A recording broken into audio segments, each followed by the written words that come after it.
সংস্কারের ব্যাপারে আইএমএফ এর প্রয়োজন নেই, আমরা নিজেরাই সংস্কারের বিএনপি সব সংস্কারের প্রস্তাব দিয়েই বসে আছে বহু আগে থেকে। আইএমএফ এর কিছু কমন শর্ত তো থাকে, যেমন ভর্তুকিটা কমানো, আমাদের বিভিন্ন খাতের সংস্কার, বিশেষ করে আমলাতন্ত্রের সংস্কার আছে, আর্থিক খাতের সংস্কার আছে, এনবিআর এর কথা আপনি বললেন।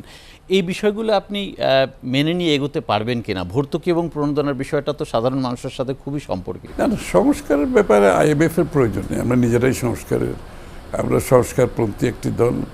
সেই ভিশন 2030 থেকে শুরু হয়েছে, 31 দফা থেকে শুরু হয়েছে। এগুলো সংস্কার তো বাংলাদেশে কোনো রাজনীতিবিদ বলার আগে বিএনপি সব সংস্কারের প্রস্তাব দিয়েই বসে আছে বহু আগে থেকে, 5-7 বছর আগে থেকে এগুলো দেওয়া হয়েছে। সংস্কার আমাদের স্বার্থে, দেশের স্বার্থে আমরা করব। আইএমএফ এর বিষয়ে তো সেটা ভিন্ন, আর আইএমএফ এর সাথে অ্যালাইন হবে। আমি তো বলেছি আমাদের যে কর্মপন্থা, আমাদের যে কৌশল, এটার সাথে যারা অ্যালাইন হবে তাদের সাথে আমরা কাজ করতে পারবো। আইএমএফ তার বাইরে কিছু তো না।